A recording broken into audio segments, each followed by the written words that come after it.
Salut les gnomes! Nous voilà ensemble pour travailler sur la parenté entre les êtres vivants. Qu'est-ce que la parenté? On va prendre l'exemple avec une phrase qui est extrêmement connue, qui est que nous descendons du singe. Cette phrase est complètement fausse. Déjà, faut le savoir. Si on descendait du singe, ça voudrait dire que le singe est notre arrière-arrière-arrière-grand-père. Ce qui est faux. En fait, le singe, c'est un cousin qui est très éloigné.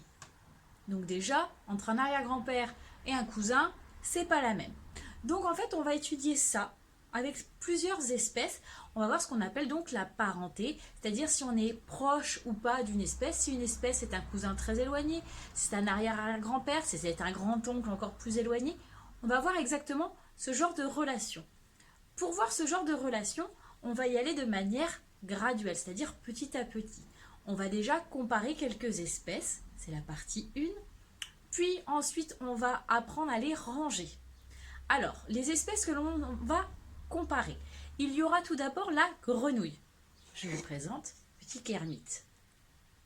D'accord? La grenouille.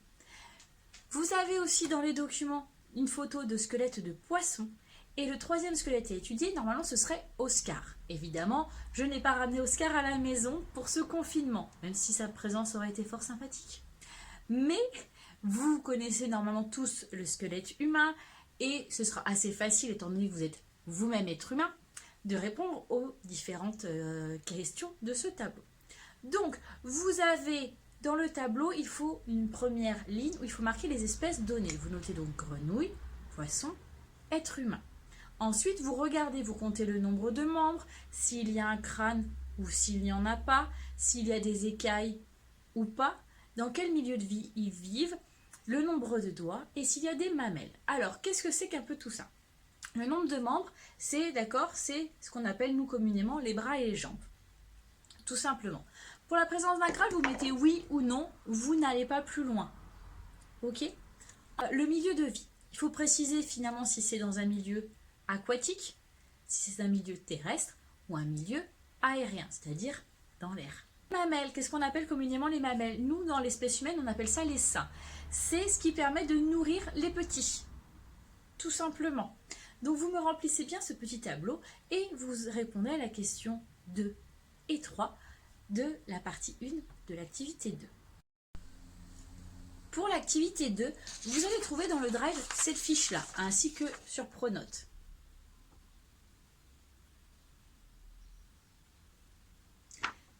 C'est un tableau de caractères. Vous voyez qu'il y a le nom de l'espèce.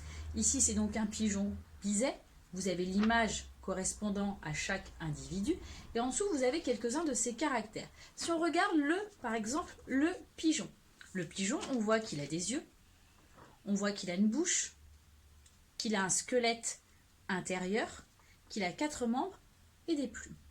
Qu'est-ce qu'on appelle un squelette intérieur? C'est comme nous, c'est les os. D'accord?